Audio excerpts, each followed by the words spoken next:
Hello everybody, Michael here for Tactica Imperialis. I got the final part of my Space Marine Codex analysis today, looking in the end at the heavy support section.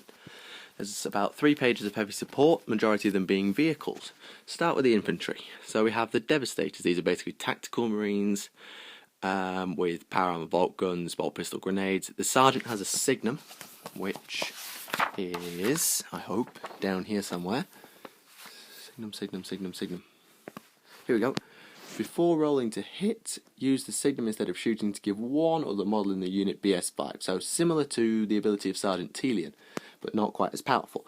And it's pretty useful if you need a shot from a las cannon to land on a unit or whatever. So I'd say that's pretty useful. And that's the basic equipment. They have Dash Under Fear, Tactics, Combat Squads like usual. They cost 14 points, and 4 Space Marines may take a heavy weapon. So instead of just 1 like in a tactical squad, you're allowed 4.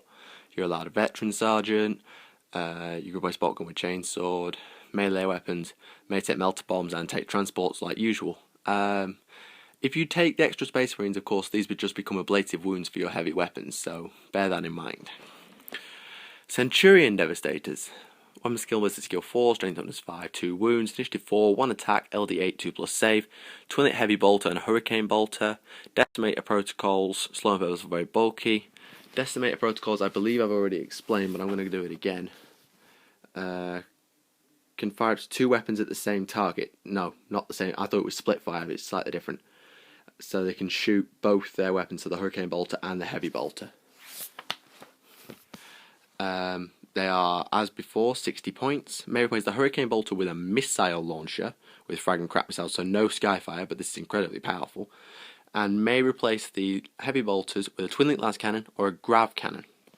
A Grav Cannon, I'm going to go to the Grav weaponry page because I haven't explained what the Grav weapons actually are.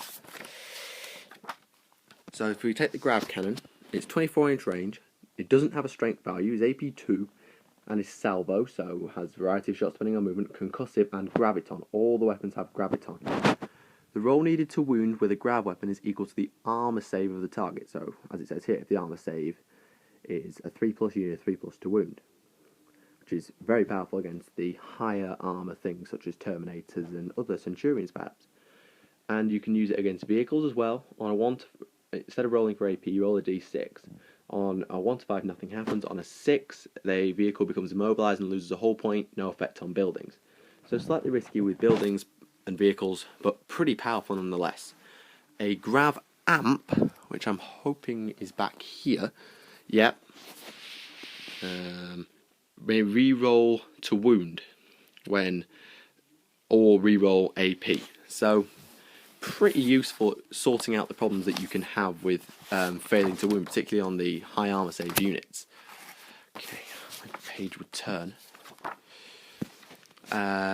Centurion Sergeant may take an Amna Scope. Now, an Amna Scope gives night vision and split fire, which is what I thought I was getting at with the Decimator protocols. I was wrong. My apologies. And they are allowed a Land Raider. Centurion Devastators are better than the assault ones because they have a shooting ability and can work at quite long range and can take control of a board in areas, particularly with the grav weaponry, which can have up to 5 shots. Thunderfire Cannon is 2 wounds, toughness 7, 3+ save, and the Tech Marine is just a regular Tech Marine Artificer armor. The Thunderfire Cannon has 3 profiles. They all have a 60-inch range and 4 shots. 1 is Strength 6 AP 5 Blast, 1 is 5/6 Blast Barrage, ignores cover, 1 is 4 shots Barrage, Blast, and Tremor. What Tremor does, I'm hoping it's here. It's not, but it causes the enemies hit by it to move as in difficult, though they're in difficult terrain the turn after, so slowing them down, which is very, very useful. They have bolster defenses for boosting the terrain around you. The Tech Marine has a servo harness for if the gun gets destroyed so you can fix other stuff. And they may select a drop pod if you wish. And it's only 100 points, so it's pretty valuable for money. And we have 2 pages of vehicles. The Predator, 13, 11, 10, BS4, 3 hull points. Auto cannon, searchlight and smoke launchers. Cost 75 points, may take a twin lit las cannon and heavy bolter and las cannon sponsons and vehicle equipment. bear in mind this can get pretty expensive pretty fast. The Whirlwind has a multiple missile launcher, which has 2 profiles.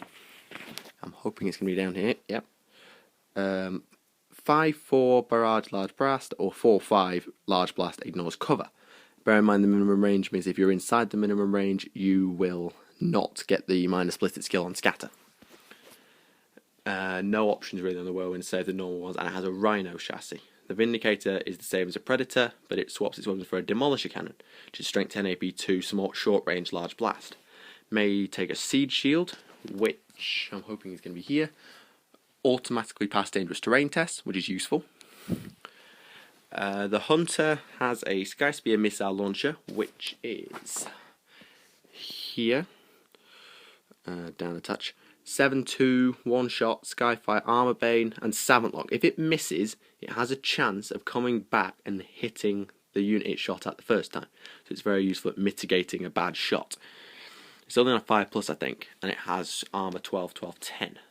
The Stalker has the same armor and hull points and has an Icarus Storm Cannon array, which has 2 profiles.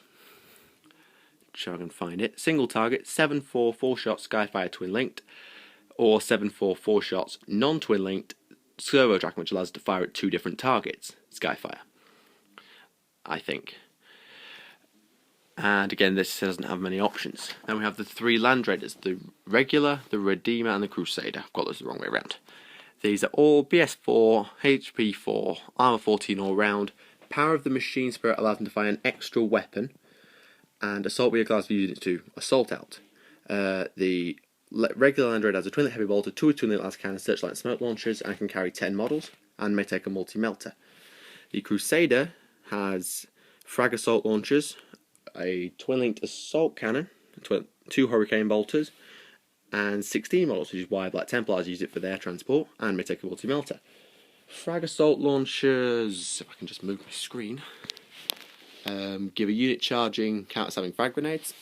A Redeemer has them as well, a twin-linked assault cannon. It has 2 flamestorm cannons, which are strength 6 AP 3 template, not torrent though, and has a capacity of 12 and may take a multi-melter and the vehicle equipment. If you take Cronus, this guy is a commander for Ultramarines only. He has a servo arm, so he's sort of a tech marine. 4-5, 4-4, 1-4, 2-9, 3+. That's when he's out of the tank. When he's in the tank counts as ballistic skill 5, and he can jump out of it on a 3+ if the vehicle is destroyed. Which is quite useful, and he's a 50-point upgrade to any Ultramarines tank. So any of these, really. Then we have the Storm Raven, the other flyer. 12 all round, BS4, 3 hull points. Ceramite plating, which means that melter weapons are ineffective against it, same as on the Storm Talon. Twin heavy bolter, twin assault cannon, and 4 Storm Strike missiles. Storm Strike missiles are, let's have a look, 8-2 single shot concussive 72-inch range. So good at killing flyers and good at killing tanks, but that's about it. It also has assault vehicle and power of the machine spirit, and Skies of Fury allows units to drop out of it when it moves flat out, I believe. It can carry 12 models and or a dreadnought, so it can carry a dreadnought as well as the 12 models. It may replace its twin-linked assault cannon with twin-linked plasma cannon or twin-linked lance cannon. It may replace the heavy bolter with twin-linked multi-melter or Typhoon missile launcher. It may replace its side access points with hurricane bolters, because it usually has about 3 access points, but you can give it just its front ramp. And may take locator beacon, extra armor, and searchlight, which are okay. I mean, a locator beacon could be quite useful for other deep striking units, and possibly for the units that deep strike out of it. I'm not sure. That's all in this section, because these are just the army rules, which is a very nice reference of everything that I've mentioned in this book, and maybe some things that I forgot. So that concludes the Space Marine Codex analysis. In terms of the heavy support, Devastators... screen. Don't see them all often, but I think they're really cool. Centurion Devastators semi-regularly. Thunderfire Cannon I think is great, but it's not very well seen. Predator and Whirlwind Vindicator, reasonable. Some get taken, some don't. Hunter and Stalker usually see one of these for anti-flyer. Land Raiders are a bit expensive for most people. Cronus, I haven't seen him. And Storm Raven, if people can afford it, is a great flyer. So, thank you for sticking with me to the end of the series. Be sure to leave any comments, opinions, likes, etc. Thank you again for watching. My name is Michael, and I'll see you again.